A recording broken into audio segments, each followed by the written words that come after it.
All right, guys, we got some big news coming out of the LCS today. I know NA fans have been being very, very patient this offseason. We've seen all kinds of big stories over in the LEC. They've been having tons of fun with roster moves and discussion and drama and all that good stuff, but NA has been a little bit quieter. But thankfully, today that is all going to change. We are joined by LCS Evie because he's got some big scoops for us. I know people have been speculating, discussing, rumoring about who some of those new teams joining us for the 2025 season over on this side are going to be. And thankfully, I think he's got some scoops for us. So I'm going to let him take it away. Yeah, so for the LLA slot that people have been wondering about, it's going to be R7, the team that made it to Worlds and played in the play-ins. R7 will be merging with Six Karma, and they will be basically the owners of the spot. Yeah, so obviously that's exciting news. I know it's obviously a little bit, I'm sure, disappointing and a crazy time for a lot of LLA fans and the players in the region and all that. But it's obviously exciting seeing one of their teams and maybe a couple of their organizations mashing up and coming over here. And I'm also curious to see how their fan base is going to move and all that stuff, and how supportive they're going to be, and hopefully how at the end of the day it'll be beneficial for everyone. Helping like the LCS or the NA league grow and all that good stuff. But it's definitely going to be interesting. This is obviously a very, very huge historic change. And seeing who the organization is something I'm glad that we can bring to you guys. I know, and I'm sure they've been working very, very hard on their offseason so far as well. So can you talk to us a little bit about how their roster building for 2025 is going? Yeah, so for R7, they're going to be keeping 2 players from their prior org. They're going to keep Lions in support, and then Adi in the jungle. And mid and ADC are still not been decided, but they're working on it. And for top lane specifically, they're getting Licorice coming from Dignitas and coming from an LCS team. Yeah, and obviously, like I said, that'll be very, very cool, and that is kind of seeing those worlds collide. Licorice is a player that a lot of the LCS fans know and are very, very familiar with. A lot of people really like him. We know at his best, Licorice can be, a very, very strong player, a guy who is really, really a good player to build your team around. Maybe he's been a little bit up and down. I know maybe 2024 didn't go exactly how he would have wanted, but that does seem like a nice player, I think, to be building around, and also a good way to maybe bring in some LCS fans or just have something that people are going to be familiar with as a part of your organization as well. So I think it's actually pretty cool. I think it's a nice piece for R7 to have there, and I'm curious to see how Licorice is going to work out on this new team. Yeah, I think R7 is going to be a really interesting team to watch. I think they're definitely going to be competitive. I think if the new players that comes in that has not been decided yet are good enough, I could see them being like top 5, top 3 if their roster works out the way they want to. So I would say R7 is going to be really fun to have in the North slot. It's going to be basically like a semi-international kind of in the Americas for them. And obviously we have the international tournament against the South Conference as well within the Americas region. So I think just having LLA team and guest slot team and everything in one conference is going to be really interesting and fun to watch. Yeah, I think it'll be really exciting. Like I said, it's at the very least it's going to be something new, something different, and then we'll really get to see, how these different players and teams and just kind of function within our league and how that all goes. Definitely going to be interesting. Hopefully, people will be excited about this and tuning in and all that stuff. I did just want to, kind of catch people up to speed who maybe aren't totally familiar with what's going on, because it'll make sense with what we're about to talk in a second as well. So we do have obviously 6 of our LCS teams returning into this new kind of conference or system or whatever you have for the new season. Then we do have that one LLA slot, like you talked about. So that gives us 7 of our teams total, but we are going to have 8 teams in 2025. I know that last team is kind of that guest slot that's like handpicked by Riot. They get to go out and choose, who they want to function well in their league for the future. So that's another team that's had obviously a lot of rumors surrounding them. And I think we have now the name of that team that we want to talk about a little bit today as well. Yeah, so Riot has finally decided, and everyone has come to an agreement. It's going to be DSG, also known as Disguised, and also known as Disguised Toast team that joined the NACL a while back.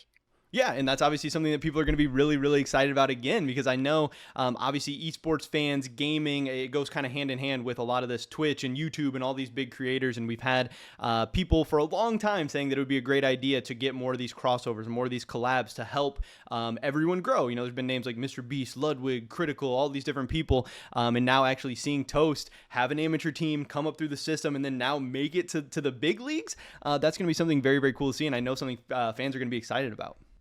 Yeah, I think it's really big for basically all of esports having an influencer org, at least in America.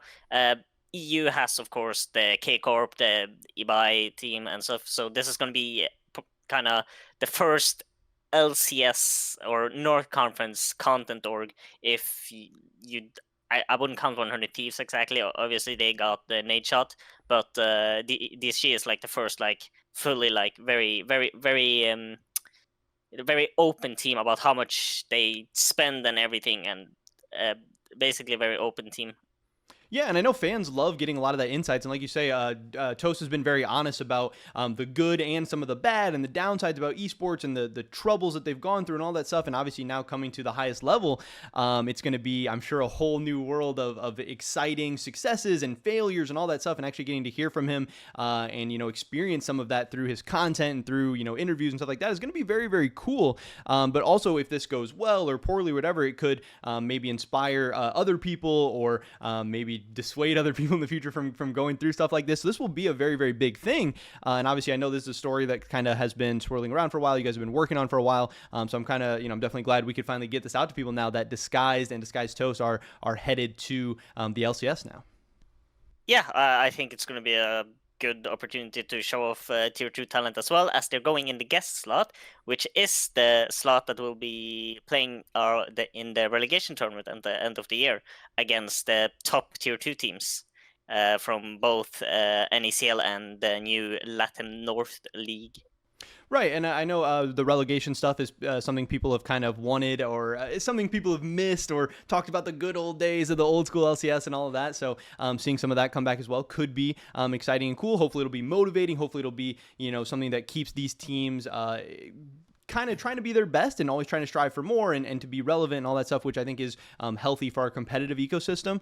I know something people might be worried about is, Disguise is now coming in a little bit late. They're maybe getting things figured out. They're going to be competing against these established orgs, these established rosters. Is that something you're worried about in terms of their roster building or being able to put together a competitive team for 2025, or do you think that's going to be a non-issue for them? Well, I think Disguised is definitely going to be looking at some of the less known players, especially coming from NECL. I think they will be looking at some rookies. That's hopefully going to be really exciting. But honestly, I think Disguised, they have everything under control, and they will build a competitive roster for next year.